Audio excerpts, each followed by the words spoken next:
New York, New York. Good afternoon, New York. City of Sinatra. Just celebrated 250 years of independence. 250 years of liberty. That freedom always comes at a cost. It always accrues a toll. And it's a toll that if you're not ready to pay, well, it'll take your soul away. The Jamaicans knew this. Good afternoon, Selma. Afternoon, world.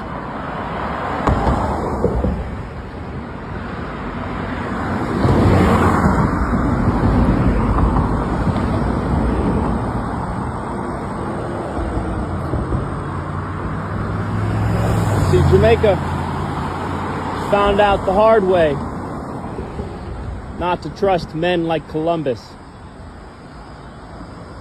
For on Columbus's last journey, he landed in Jamaica. And after approximately 6 months, the natives, they determined that Columbus and his kind, they weren't welcome. And so they were asked to leave forcefully. Columbus, of course, not liking this, he devised some sort of artifice, one you'll probably recognize. Having an astronomer with him, because he was a sailor, a man who could read the stars and the moons. Having that man meant he had an almanac and knew when the solar eclipses would be. And because when Columbus found the Jamaicans, they had lost contact with Mother Nature, and they did not track the cycle of the moons. Because of that, they lost their freedom.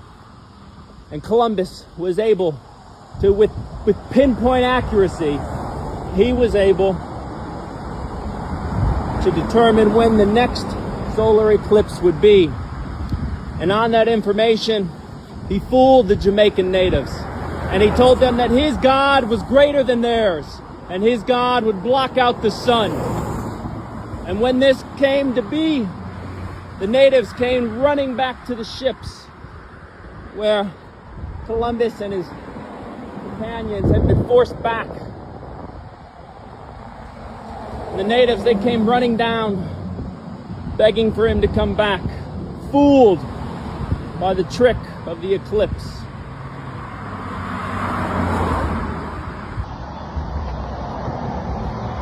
Now, Columbus, you may not know, was a seraph. That is a title in Christian angelology. In Christianity, a seraph holds the number 1 position. And in Judaism, he holds number 5 of 10 in ranking. So you see, Christopher Columbus, he was no explorer just in and of itself. He was truly a colonist. And he knew the ways of fooling people. You see, Christopher Columbus took over the Jamaicans just simply with an almanac, because they had lost touch with Mother Nature. He lied to them about God so that he could make them into slaves.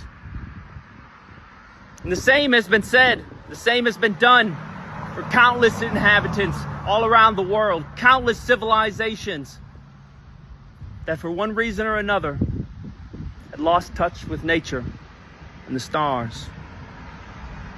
And that alone allowed for some clever man to fool them into slavery, into fake religion, into abominations.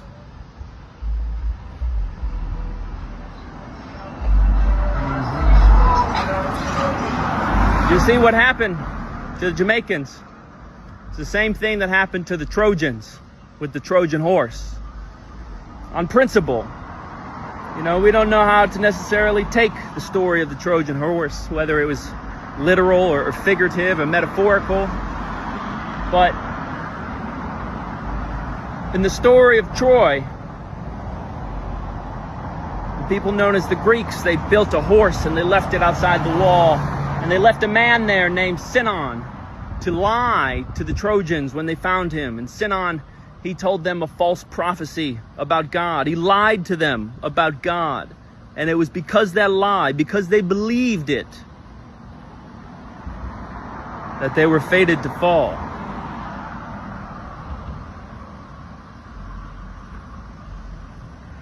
Now, I think the same thing is about to occur now. I think that they're going to try to trick us.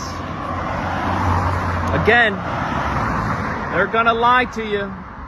Again, they're going to see how smart you really are. And if you don't have a hold on your nature and Mother Nature, you will again be a slave to the Canaanites. Mark my words of it. There will be no relief from what is to come.